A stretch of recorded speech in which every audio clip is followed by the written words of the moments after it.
So in this reaction, acid plus base make salt plus water and heat is evolved.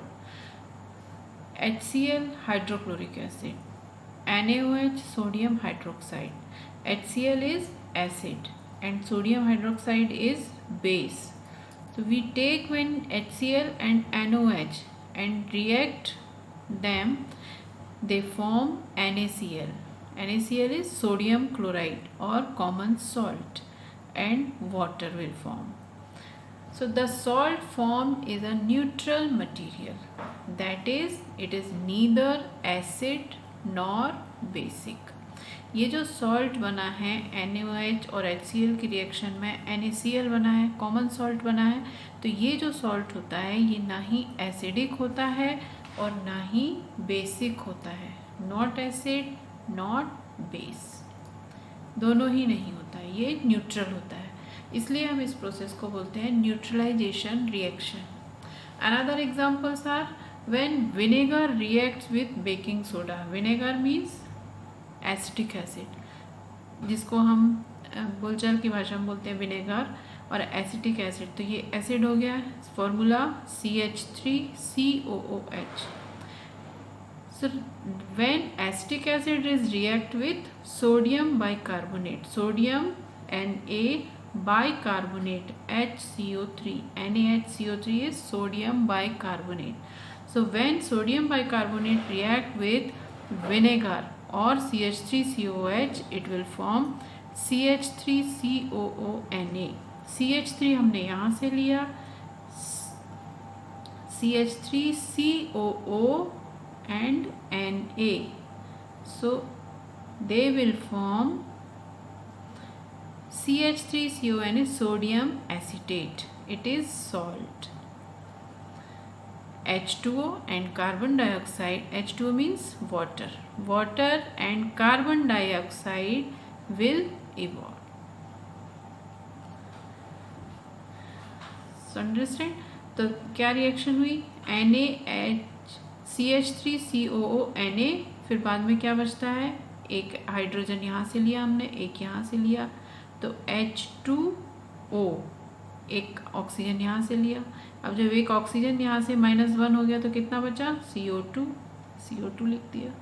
तो इस तरह से reactions होती हैं. Next example of salt is sodium bicarbonate and hydrochloric acid. They will produce sodium chloride, water and carbon dioxide. Sodium bicarbonate NaHCO3, HCl. जब reaction होगी तो क्या बनेगा, Na यहाँ से ले लेंगे हम और Cl यहाँ से ले लेंगे, तो NaCl और बचा क्या, फिर एक H ये है, एक H ये है, हाइड्रोजन 2 हो गए, तो H2, एक कार्बन ऑक्सीजन यहाँ से हमने लिया, H2O प्लस CO2. तो इस तरह से ये रिएक्शंस होती हैं और सॉल्ट बनता है. सो सॉल्ट बनाने की कितने एग्जांपल्स हो गए, 3. First is HCl plus NaOH, NaCl is formed. Second is NaHCO3 plus CH3COOH, CH3CONA is formed. And in third, NaHCO3 plus HCl, NaCl is formed. I hope you all understand it. Now we see properties of salts. Salts can be clear, transparent or opaque. जो जितने भी salts होते हैं clear होते हैं, transparent होते हैं, opaque होते हैं. या तो opaque होंगे या फिर ट्रांसपेरेंट होंगे. ट्रांसपेरेंट मतलब जिनमें से हम क्लियरली आर पार देख सकते हैं. ओपेक मीन्स हमको लगता है स्लाइटली हमको दिखाई देता है एंड स्लाइटली हम क्लियर नहीं होता है वो, तो वो ओपेक मीन्स हाँ जिसमें हम दिखाई ही नहीं देता है, जिसके दूसरे साइड दिखाई ना दे. एंड थर्ड इज होती है कैटेगरी ट्रांसल्यूसेंट. सो ट्रांसल्यूसेंट नहीं है, ये कैसे होते हैं सॉल्ट्स, क्लियर, ट्रांसपेरेंट और ओपेक. या तो ओपेक होंगे या ट्रांसपेरेंट होंगे. ओपेक मीन्स जहाँ से हम नहीं देख सकते हैं उसके दूसरी साइड. ट्रांसपेरेंट क्लियरली दिखाई देता है, क्लियर ऐसे होते हैं. Second, salts can be sweet, bitter, salty और सार इन टेस्ट. मीन्स स्वीट भी होता है, बिटर भी हो सकता है, सॉल्टी भी हो सकता है, सार भी हो सकता है। Pure salt is odourless. Odourless means उसमें कोई गंध नहीं होती है।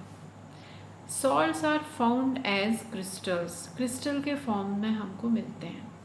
And most salts dissolve in water and are solids at room temperature. Mostly जितने भी सॉल्ट्स होते हैं वो सारे के सारे वाटर में डिजॉल्व होते हैं और रूम टेम्परेचर पर वो सॉलिड होते हैं। However some salts are insoluble. लेकिन कभी कभी ऐसा होता है कि कुछ सॉल्ट्स इनसॉल्युबल होते हैं।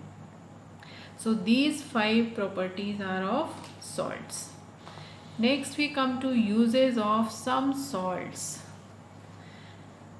कुछ salts यहाँ पर नाम दिए हुए हैं और फिर उनके uses दिए हुए हैं। First is table salt. Table salt मतलब जो हम कॉमन सॉल्ट, वाइट सॉल्ट जो हम खाते हैं, नमक जो हम रोज में यूज़ करते हैं, डेली हम यूज़ करते हैं, उसकी बात हो रही है। वो क्या है? NaCl। इसका फॉर्मूला क्या है कॉमन सॉल्ट का? NaCl। कॉमन सॉल्ट को ही टेबल सॉल्ट भी कहते हैं and its chemical formula is NaCl।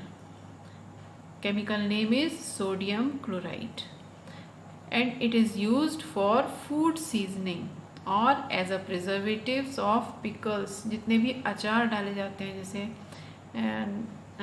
Mango pickle है या आंवला पिकल है या फिर मिक्स्ड पिकल होते हैं, तो उन सब में हम सॉल्ट का यूज़ करते हैं। This salt is used. Next is sodium bicarbonate और बेकिंग पाउडर। बेकिंग पाउडर आपने नाम तो सबने सुना होगा। Baking powder is used in cakes, biscuits, bakery items.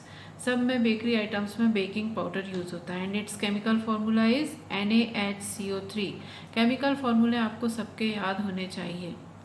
जैसे ही आपसे पूछा जाए common salt, formula of common salt, तुरंत आपके मन में आना चाहिए NaCl। Chemical formula of sodium bicarbonate और baking powder NaHCO3। Hydrate sodium carbonate Na2CO3। Washing soda का फॉर्मूला ये होता है। ठीक है, इस तरह से हमको सारे केमिकल फार्मूलेज पता होने चाहिए। Second is baking powder as leavening agent for cakes. Leavening agents. Leavening agents means जब केक में हम इसको डालते हैं तो जो फ्लफ़ी होता है केक, बेकिंग पाउडर के कारण होता है। तो ये फ्लफ़ीनेस होती है वो हो गया leavening agent.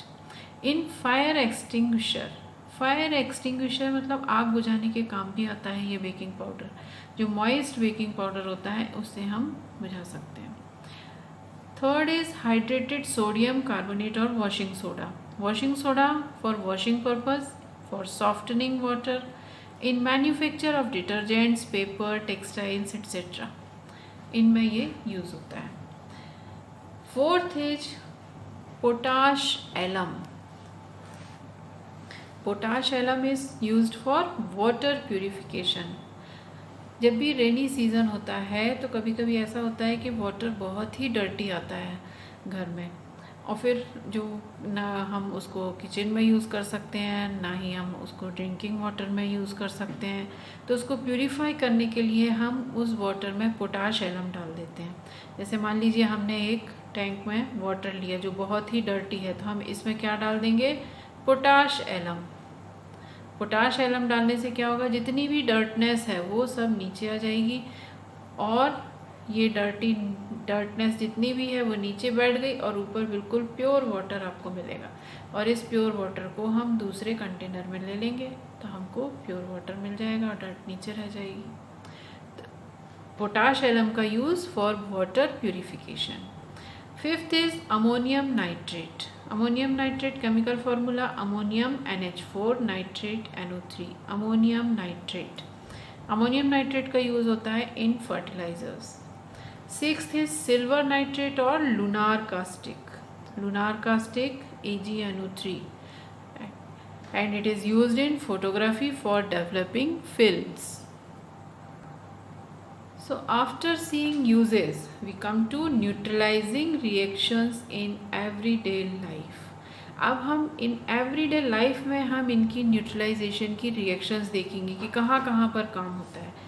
First is indigestion. Indigestion में कैसे कि जैसे हमने देखा है जो एलिमेंट्री कैनाल होती है वहाँ पर जो स्टमक होता है, एलिमेंट्री कैनाल इसोफेगस हुआ, फिर यहाँ पर आकर के ये स्टमक हुआ।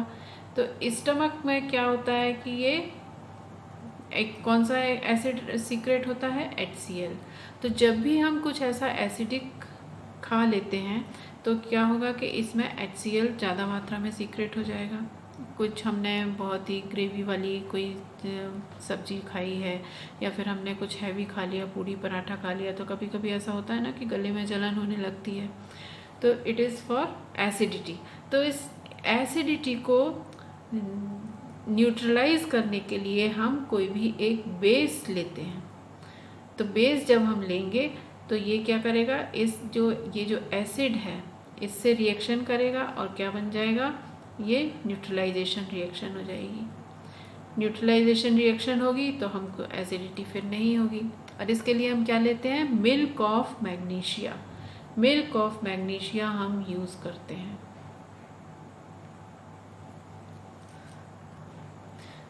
इन इट्स सेकेंड रिएक्शन न्यूट्रलाइजेशन की, इंसेक्ट स्टिंग्स। इंसेक्ट स्टिंग्स क्या है, व्हेन एन एंट बाइट्स, जब भी हमको कोई चींटी काट लेती है, एंट क्या करती है, जब भी हमको बाइट करती है, it injects formic acid.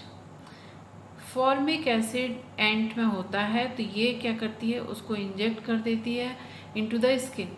The effect of the sting can be neutralised bye rubbing moist baking soda. तो ये जो फॉर्मिक एसिड होता है ये फिर हम उसके ऊपर जहाँ पर भी चींटी ने काटा है उसके ऊपर हम क्या कर देंगे, बेकिंग सोडा की रब करते हैं। और बेकिंग सोडा को रब करने से वहाँ पर न्यूट्रलाइजेशन की रिएक्शन होती है और हमको चींटी काटने से जो जलन हो रही है वो नहीं होती है। Third use in soil treatment. Soil treatment, plants can not grow in soil that is either too acidic और टू बेसिक। यदि सॉइल आपकी बहुत ज़्यादा एसिडिक होगी और बेसिक होगी, टू एसिडिक और टू बेसिक, तो प्लांट्स कैन नॉट ग्रो। बहुत ज़्यादा एसिडिक और बेसिक सॉइल में प्लांट्स ग्रो नहीं कर सकते हैं। So when the soil is too acidic, जब बहुत ज़्यादा एसिडिक होगी तो हम क्या करेंगे, it is treated with basis. और कौन सा बेस हम यूज़ करेंगे, क्विक लाइम और स्लैग्ड लाइम। इसको हम यूज़ करेंगे तो सॉइल क्या हो जाएगी, न्यूट्रल हो जाएगी और फिर उसमें अच्छी ग्रोथ होगी प्लांट की। And if the soil is too basic, और यदि बहुत ज़्यादा बेसिक है तो हम उसमें कुछ एसिडिक यूज़ करेंगे उसको न्यूट्रलाइज करने के लिए। तो इस तरह से हम सॉइल ट्रीटमेंट करते हैं। यदि बेसिक है तो उसमें हम एसिड कुछ मिलाएंगे तो न्यूट्रल हो जाएगा, और यदि बेसिक एसिडिक है तो हम उसमें कुछ बेस को ऐड करेंगे तो वो न्यूट्रल हो जाएगी। Fourth is waste water neutralisation. Waste water neutralisation means wastes coming out of industries discharge into water bodies contain acids which can harm aquatic life. जितने भी इंडस्ट्रीज से वेस्ट वाटर बाहर आता है उसमें बहुत सारे एसिड्स होते हैं, और उन एसिड्स के कारण क्या होता है, जो भी एक्वेटिक लाइफ है, एक्वेटिक लाइफ मीन्स पानी में रहने वाले जितने भी जीव जंतु हैं उनको ये बहुत ही इफ़ेक्ट करता है, बहुत ही हार्मफुल होता है। तो इस वाटर को ट्रीट करते हैं हम कैल्शियम हाइड्रोक्साइड से, CaOH whole twice. Calcium hydroxide is a base. तो जितने भी एसिड्स होते हैं जो एक्वेटिक लाइफ को हार्म कर